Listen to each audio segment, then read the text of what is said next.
Olá pessoal, tudo bem? Dando início à sexta e última semana da disciplina de Projeto de Redes 2 do curso técnico EAD em Redes de Computadores, nós vamos falar um pouco na aula de hoje sobre tecnologias que são relacionadas com o IP.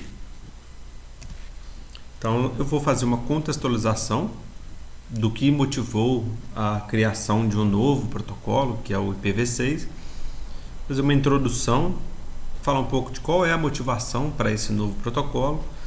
Depois nós partimos para a parte relacionada diretamente ao protocolo, que é o endereçamento, questões de mobilidade e segurança, atribuição de endereço e tradução NAT. Bem, falando um pouco, sobre contextualizar o porquê do IPv6, nós temos que analisar que durante a disciplina foi falado muitas vezes que a internet ela tornou o uso de ferramentas online, ferramentas de streaming de vídeo, conexões aí ao YouTube, a sites, a serviços muito fácil. Ela facilitou muito. E tudo que está relacionado também, mídias sociais e até mesmo dispositivos que estão sendo instalados dentro de casa, câmeras IP, sensores e tudo isso tornou a internet muito conhecida, ela se popularizou demais. A internet ela tem um ponto muito positivo que foi a flexibilidade com que ela foi desenvolvida. Assim que ela foi imaginada, o conceito por trás do uso da internet ele foi muito interessante, porque ele possibilitou a expansão desses serviços sem ter que realizar muitas mudanças na rede. Então, serviços puderam ser agregados na internet sem mudar nada do que já existia. O problema, que é extremamente impactante no que se refere à continuidade da internet, é que essa popularidade que hoje é dada à internet, ela não foi prevista quando ela foi inventada, quando ela foi criada. Ou seja, apesar dessa flexibilidade que eu acabei de falar, a popularidade se tornou tão alta que surgiu um problema. E esse problema está relacionado com a quantidade de dispositivos, de equipamentos, de serviços que estão atualmente presentes na internet. E isso fez com que seja necessário mudanças. O objetivo dessas mudanças é tornar esse novo protocolo que foi proposto para solucionar de escassez de endereçamento que o atual protocolo possui. Então foi necessária uma mudança. Essa mudança está intimamente relacionada com a adequação de alguns protocolos que são utilizados na internet, principalmente o IPv4, protocolo que é utilizado em todos os serviços atualmente. Exigiu-se a criação de um novo protocolo, que é o IPv6. E qual que foi a instituição que ficou encarregada de fazer essa mudança? É um grupo de trabalho chamado de IP Next Generation. O objetivo desse grupo era dar uma solução para o problema onde, dada a quantidade de serviços, dispositivos que são necessários na rede, precisa de um novo protocolo para suportar isso tudo. E como resposta, a partir de 1996, esse grupo começou a liberar alguns documentos, que são as RFCs, que padronizam como deve funcionar esse novo protocolo. Basicamente, o problema com o atual protocolo, que é o IPv4, é que o endereçamento dele utiliza 32 bits. Há um número máximo de endereços IPs que você consegue fornecer com esse número. Com o protocolo IPv6, esse número de bits passou a ser 128 bits, o que propicia a liberação de inúmeros endereços em comparação com o IPv4. Agora, fazendo uma introdução em relação ao IPv6, nós temos que comentar acerca de números que refletem a necessidade de um novo protocolo. Então, qual que é o problema com o IPv4 que fez com que seja necessário a criação, a adoção de um novo protocolo? O problema se refere à quantidade de bits que são utilizados pelo IPv4 e quantos endereços exclusivos podem ser representados com esses 32 bits. No caso, 4 bilhões e 294 mil endereços exclusivos. Destes, 3,7 bilhões podem ser utilizados, porque dentre dessa totalidade de 4 bilhões existem algumas reservas. São separadas classes que têm uso restrito, então não chega à totalidade de 4 bilhões de endereços. E desses 3,7 bilhões que podem ser utilizados, já foram mapeados 2,4 bilhões. Então aí falta 1,3 bilhão, que aparentemente é muita coisa. Só que isso não representa uma quantidade de endereços exclusivos muito grande. Por quê? Nós vimos que a internet anda atingindo limites que antes não era atingido. A que se deve esse aumento, esse acréscimo de usuários, de equipamentos dentro da internet? Primeiro, devido ao crescimento da população. À medida que a população cresce, aumenta-se aí o número de usuários que estão utilizando a internet. Segundo ponto importante de se destacar são os usuários móveis, porque atualmente todas as pessoas possuem pelo menos um aparelho de telefone. E muitos deles são smartphone. Precisam estar conectados na internet com um endereço IP exclusivo. E cada pessoa tem no mínimo um. Terceiro, questão de transporte. Elas estão tão conectadas que até mesmo dentro de aviões ou até mesmo de navios, elas querem fazer uso da internet. E por último, equipamentos eletrônicos. Televisões, aparelhos de DVD, aparelhos que utilizam sensores, câmeras IP, todos esses dispositivos eles requisitam um endereço IP. Então, à medida que o número de equipamentos de usuários cresce, percebe-se que o IPv4 daqui a pouco tempo não vai ser suficiente para atender a demanda.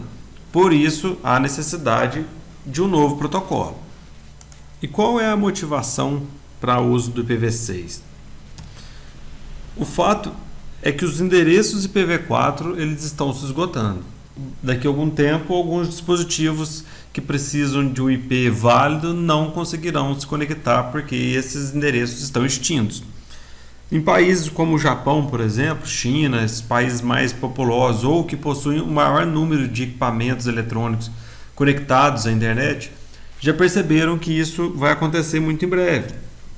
A quantidade de IPs fornecidos para aqueles países já estão se esgotando. Com isso, esses países já estão realizando a migração de forma bem acelerada para o IPv6. E o fato é que o IPv6 ele foi pensado como um dimensionamento futuro.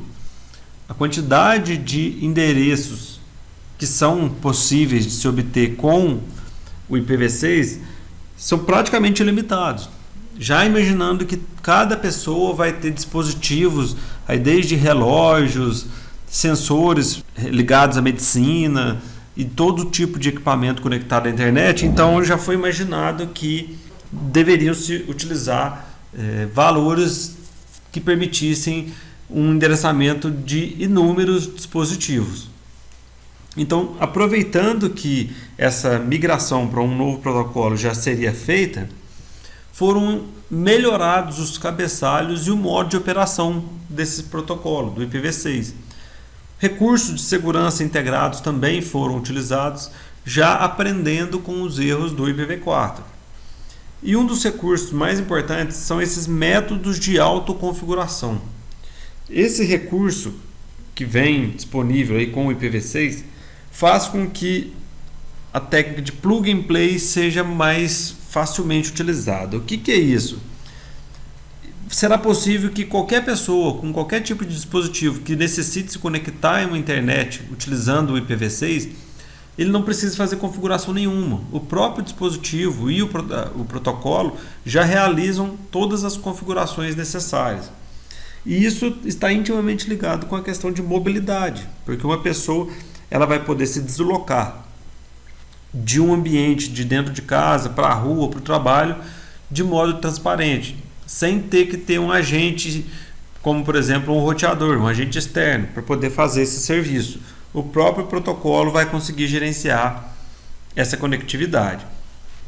A questão é que muitos países já estão em ritmo acelerado de implementação e migração para o IPv6, porque os dispositivos, por exemplo, da Marinha e do Exército americano, exige que os novos dispositivos adquiridos já tenham essa conectividade utilizando o protocolo IPv6.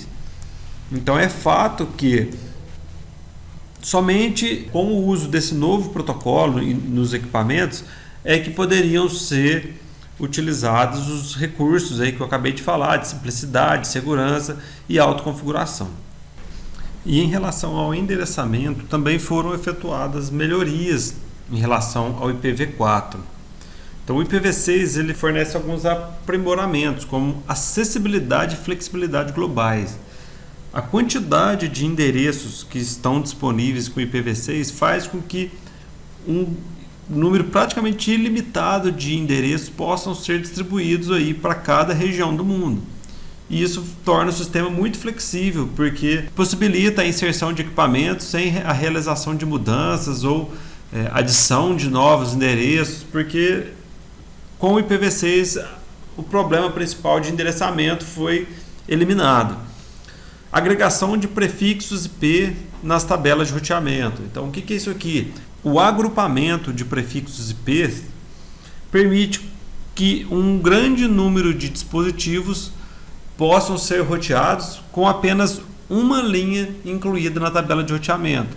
É aquele mecanismo onde você especifica uma rede, que pode ter aí dezenas ou centenas ou milhares de computadores, encaminhando pacotes através de uma única linha na tabela de roteamento. Então a agregação é a simplificação de endereço. Hosts com atribuição de vários IPs.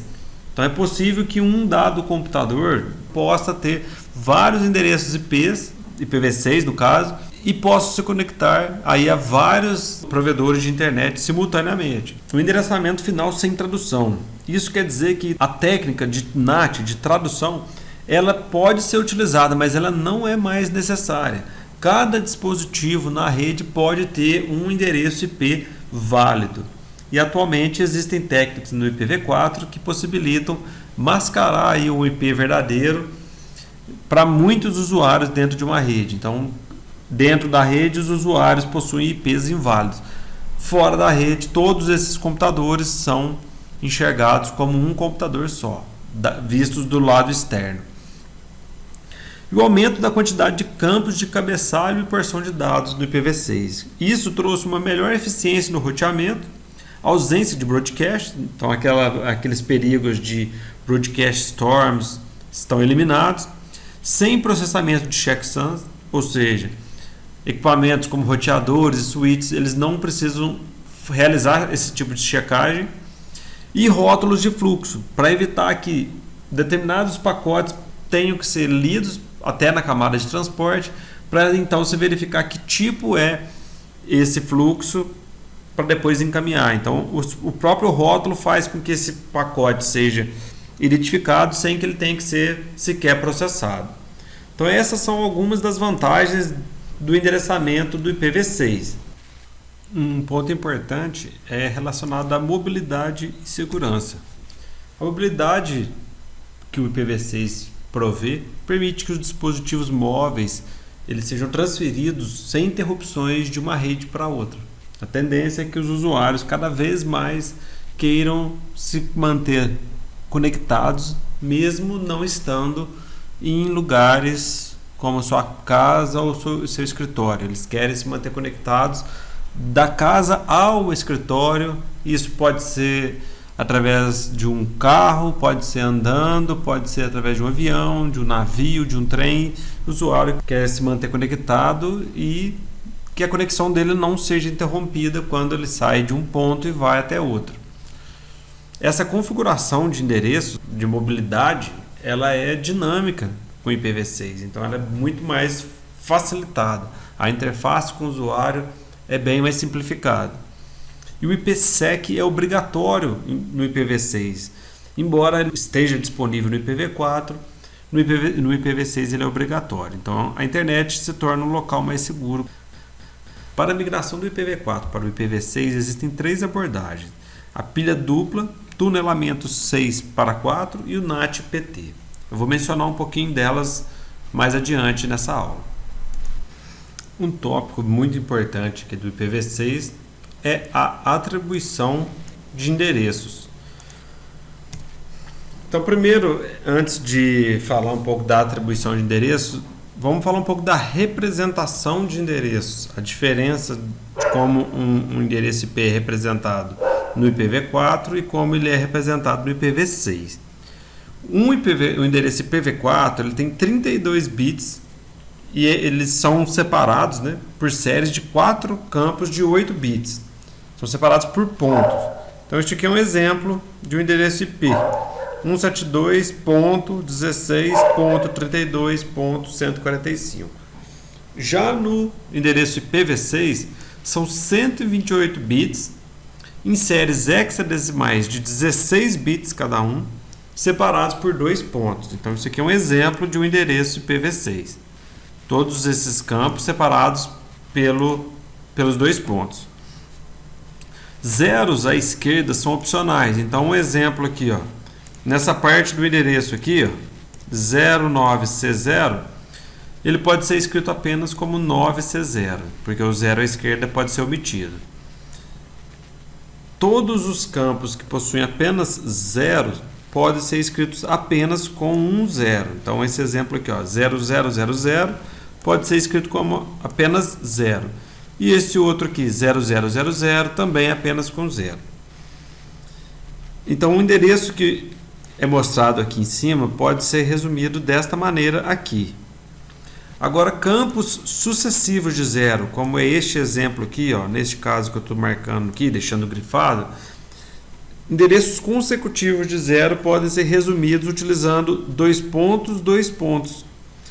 Só que há um porém, essa abreviação pode ser usada apenas uma vez por endereço. Então, de forma mais resumida ainda, esse passa a ser o endereço IP final. Se eu quiser retornar este endereço aqui para o endereço original, que ambos, né, representam a mesma coisa, em todos os locais em que tiver apenas um número, eu tenho que expandir para 4 números, incluindo os que tem aqui a ausência do zero à esquerda. No endereço unicast global, ele permite agregação para os provedores de internet. E esse endereço unicast global ele é globalmente roteável e acessível na internet. Então, ele é o equivalente IPv6 de um endereço IP válido do IPv4. Esse endereço ele possui um prefixo de roteamento global de 48 bits, que identifica, né, esse IP globalmente, e uma ID de subrede de 16 bits. E é essa ID de subrede que permite criação de endereçamento local. Então, eu posso pegar um endereço, né, que tem aí no total 72 bits. Então, eu posso subdividir a minha rede em até 65.534 subredes individuais.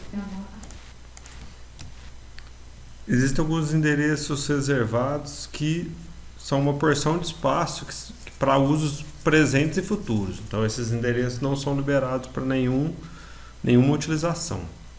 Os endereços privados são endereços que não são roteados para fora de uma rede corporativa. Seriam equivalentes aí do IPv4 de endereços inválidos. Eles só são roteáveis dentro de uma determinada rede. Para diferenciar esse tipo de endereço, o primeiro octeto é um FE em notação hexadecimal e o próximo dígito hexadecimal é um valor de 8 a F. Então, um exemplo é FE 80 e uma sequência aí que identifica unicamente um endereço local. Temos o endereço de loopback, que é usado para testes, assim como no IPv4. Esse endereço retorna todos os datagramas enviados para o próprio dispositivo de origem. Então, um exemplo aqui desse endereço de loopback é uma sequência de zeros, né, finalizado com o número 1 ou simplesmente 2.2.1. Temos também um endereço não especificado, que é usado quando o host não sabe seu próprio endereço. Então, é uma sequência de zeros separados por 2 pontos ou apenas 2.2.0. Então, o gerenciamento de endereços IPv6, eles utilizam os identificadores da interface. Então, é a porção de host do endereço IPv6. Nós temos a porção de rede e a porção de host. Então, esses tipos de endereços eles possuem 64 bits e são derivados dinamicamente do endereço de camada 2 MAC. A atribuição de ID de interface manual é o modo de atribuir endereço estaticamente. Então, tem o prefixo de rede e a porção de ID da interface. Então, um exemplo aqui, ó, o endereço IPv6 é esse daqui, finalizado ali com um 72. Então, esse é o endereço IP definido manualmente. Já uma atribuição de ID de interface e o I64, ele deriva essa porção de ID da interface do endereço MAC, visto que uma placa de rede só não possui um endereço exclusivo, não existem placas de redes com MAC iguais, a atribuição desse ID é feita com base no endereço MAC da placa de rede. Existe ainda a configuração automática sem estado, o próprio nome já diz, é uma configuração que é feita automaticamente, que não guarda o estado. Então, você não tem ali nenhum lugar armazenado uma informação de quem está com determinado endereço. E ainda o DHCP versão 6 também sem estado, onde são distribuídas as informações de endereçamento, mas esse servidor ele não mantém informações de quem está com determinado IP. Enfim, agora falando um pouco mais detalhadamente sobre as estratégias de transição do IPv6 vindo do IPv4, né, para o IPv6, temos o empilhamento duplo, que é um método de integração onde um determinado computador ou nó possui uma conectividade tanto a uma rede IPv4 e o IPv6 e suporta ambos os protocolos. Então isso aqui exige uma sobrecarga maior do nó, que ele tem que conhecer os dois protocolos. E há o tunelamento. É um método manual de IPv6 sobre IPv4. Então é um cenário onde os pacotes IPv6 eles são encapsulados dentro do protocolo IPv4. Então, e temos também um módulo dinâmico 624, né? Estabelece conexão IPv6 em cima de uma rede IPv4. Então, essas são algumas das estratégias de transição. E por fim, vou falar um pouco da tradução NAT, que basicamente utiliza uma extensão do protocolo RIP, né? Que aí se tornou o RIP-NG, para ativar uma rede IPv6 sem necessidade de criar outro protocolo de roteamento. Então baseia-se no RIP versão 2, lá do IPv4, e utiliza IPv6 para transporte. O funcionamento é exatamente igual ao do IPv4. Um dos hosts, né, vai propagar a informação de quais redes ele conhece, e com isso há a possibilidade de que toda a rede seja mapeada. Então ele é um protocolo bem simples e é uma extensão do IPv4. Maiores informações também podem ser encontradas ali no material que eu já deixei lá, que mostra um pouco de como é feita essa configuração no Cisco, em roteadores da Cisco. Com isso a gente termina aí a última semana da disciplina de Projeto de Redes 2. Espero que vocês tenham aproveitado bastante. Um abraço a todos.